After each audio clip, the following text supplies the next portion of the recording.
오늘의 사연, 지금부터 시작할게요. 안녕하세요. 저는 50대를 바라보는 유부녀입니다.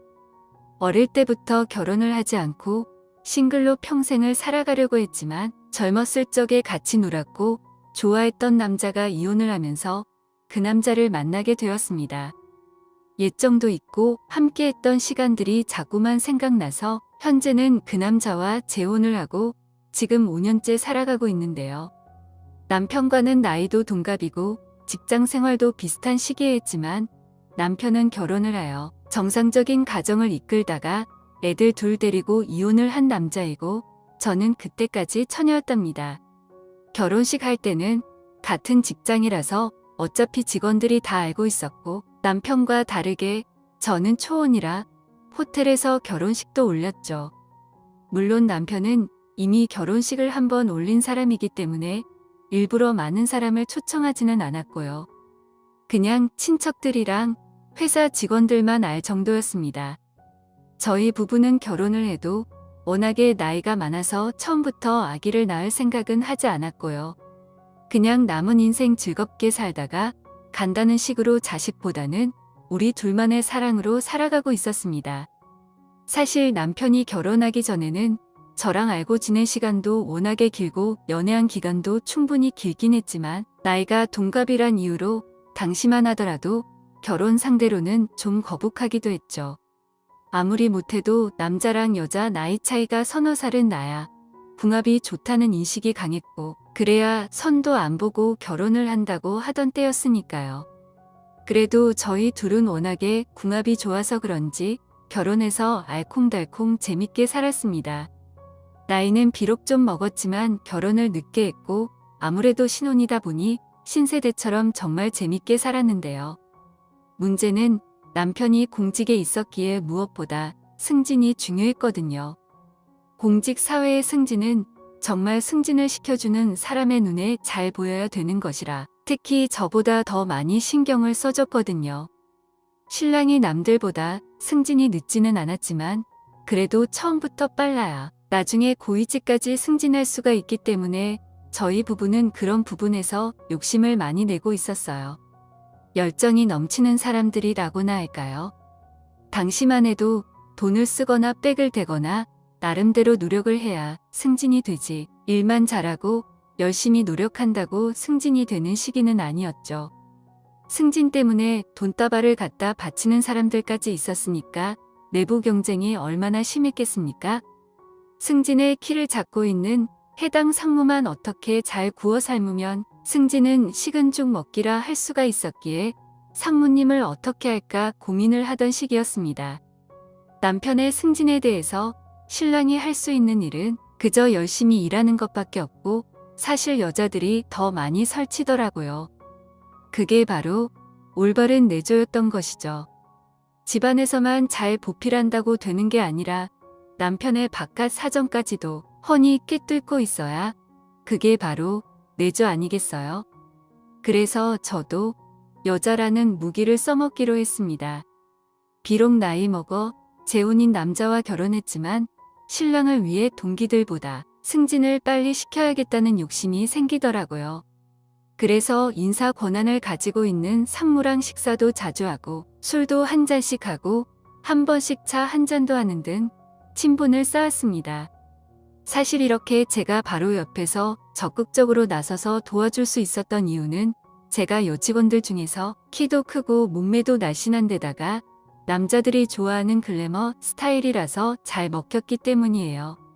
어쩌다 보니 열심히 살고 열심히 노느라 결혼 시기를 놓쳐서 재혼남과 결혼해서 그렇지 특히 우리 신랑보다 고위직이고 나이가 몇 살 많은 선배들한테 제 인기는 감히 최고였다고 할 수 있는 수준이거든요. 남편이 술 한잔 따르는 것보다 제가 술 한잔 따르는 게 훨씬 더 강력한 힘을 가진 건 변하지 않는 진실이었죠.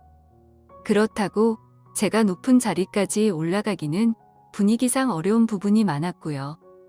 이렇게 신랑의 승진을 위해 온 신경을 쓰면서 살고 있었는데요. 본격적으로 승진 시즌이 다가오면서 아주 고급 선물을 구입해서 상무님께 드리라고 신랑에게 줬더니 신랑은 이런 거 못하겠다고 해서 어쩔 수 없이 제가 상무님을 만나러 갔습니다. 그래서 전화를 먼저 드렸더니 상무님이 저녁에 만나자고 하더군요. 그래서 상무님과 둘이서 저녁에 만나 선물을 드렸더니 상무님은 그 선물을 받지 않고 오히려 저에게 선물을 주시는 것이었습니다. 갑자기 저에게 선물을 주시길래 당황했는데 그냥 편하게 받아라고 하더라고요. 그래서 저는 미안한 마음에 상무님과 술 한잔하자고 해서 고급 술집에 술을 한잔하러 갔죠. 아주 기름지고 맛있는 참치를 먹으면서 말이에요. 평소에도 상무님과 비밀리에 술을 마신 적이 많아서 이런 자리가 별로 어색하지는 않았습니다. 게다가 그날은 분위기 탓인지 아니면 맛있는 안주 때문인지 저도 술을 많이 마셨고 상무님도 술을 엄청 많이 마시더라고요. 그렇게 한참을 마시다가 제가 많이 취해서 상무님을 집에 모셔다 드리려고 택시를 잡아 같이 타고 집 앞에 갔는데요. 상무님은 택시에서 내리지 않고 기사님한테 어디로 가자는 것이었습니다. 그건 변두리에 위치한 정말 전망 좋은 호텔이었는데요. 저는 술에 취한 상태임에도 불구하고 속으로 오늘이 바로 그날이라고 생각하고 마음의 준비를 단단히 하고 있었습니다. 그렇게 비틀거리며 상무님을 방으로 모시고 갔는데 상무님 역시 술을 너무 많이 마셔서 그런지 객실에 들어가자마자 그만 침대에 쓰러져 버리는 것이었습니다. 샤워를 하고 나와서 한참 동안 옆에서 꼼지락거렸으나 꼼짝도 하지 않길래 상무님의 바지를 벗긴 상태로 제 마음대로 상무님의 소중한 곳을 손으로 주무르다가 저도 결국 그만 그 옆에서 잠이 들었나 봐요. 몇 시간이 지나 새벽 3시가 넘어갈 때쯤에 제가 눈을 떠서 정신을 차려보니 상무님은 아무 말도 없이 사라져버리고 없더군요. 그때부터 걱정이 앞서기 시작했습니다. 혹시 내가 상무님의 눈에 벗어나면 안 되는데 남편의 승진을 위해서라면 뭐든지 할 수 있는데 혹시 내가 뭘 잘못했나 싶더라고요. 그래서 저도 택시를 타고 집으로 왔는데요. 남편도 그날은 출장을 가는 날이어서 집에는 아무도 없었습니다. 애들은 대학을 다니느라 전부 서울에 있어서 집에는 아무도 없었고 한번 자고 일어나서 그런지 도통 잠이 안 오더라고요. 그렇게 다음날 출근을 했는데 사실 온종일 걱정이 엄청 많이 됐습니다. 그러나 제가 상무님한테 전화를 드릴 수도 없고 그렇다고 상무님이 저에게 전화를 하는 것도 아니고 그렇게 자버린 뒤에 도대체 무슨 일이 있었는지 알 수가 없어서 답답하더라고요. 궁금증만 가득 안은 채 퇴근까지 하게 됐는데 궁금해서 견딜 수가 없었습니다. 어찌 되었는지 알 수 있다면 그것에 대한 사후 방안도 마련하겠는데 경위를 몰라서 정말 미치겠더라고요. 제가 상무님을 손으로 주물럭거리다가 잠에 든 뒤에라도 혹시나 제가 마음에 들었으면 무언가 일을 치렀을 텐데 그런 게 전혀 없던 거잖아요. 혹시나 제가 마음에 안 들어서 집으로 도망가 버린 건 아닌지 걱정이 된 거예요. 도저히 궁금하여 견딜 수가 없어서 밤에 상무님께 카톡으로 안부 문자를 보냈는데요. 아무런 답장이 없더라고요. 그래서 저는 그날 제가 상무님의 비위를 맞춰주지 못했다는 생각이 들었습니다. 이제는 제가 신랑을 승진시키고자 했던 꿈은 사라졌구나 생각하고 있었는데 자기 직전에 카톡으로 답장이 왔더라고요. 내일 저녁의 시간 비워두라고 말이죠. 그렇게 퇴근 후에 저희 둘은 만나서 저녁을 먹고 역시 술 한잔까지 했는데요. 제가 자는 사이에 상무님이 없어져서 무슨 일이 있었는지 궁금했는데 상무님은 그 호텔에 간 기억이 나지 않아 엄청 궁금했던 모양이었습니다. 저랑 필름이 끊긴 순간이 달랐던 것이죠. 두 사람이 서로가 기억나는 범위를 합쳐보니 두 사람 모두 술에 취해 아무 일도 없이 그냥 자다가 상무님은 도망치듯 빠져나온 것이었습니다. 다만 제가 상무님의 소중한 곳을 손으로 만지다가 잠들어서 분명히 상무님이 일어났을 때 훌렁 벗은 상태일 것인데 그 부분에 대해서는 얘기를 하지 않았어요. 괜히 부끄러우니까요. 그래서 저는 이때다 싶어 용기를 냈습니다. 말이 나온 김에 오늘은 끝까지 한번 가보면 안 되냐고. 그날 못한 것들이 있는데 오늘은 제대로 해야 되지 않겠냐면서 말입니다. 저도 사실 인물값 하는 바람둥이 기질이 있기도 하고 무엇보다 남자를 기쁘게 해주는 건 자신 있거든요. 그래서 이런 관계는 별로 신경도 안 쓰고 즐기는 성격이죠. 그러니 상무님도 입가에 미소를 머금더라고요. 그렇게 저희 둘은 술도 많이 마시지 않고 기분 좋을 정도로만 술을 마시고는 택시를 타고 외곽지 전망 좋은 호텔로 다시 가서 정말 뜨거운 시간들을 보냈답니다. 저도 보통 여자는 아니지만 상무님도 정말 대단한 체력의 소유자였습니다.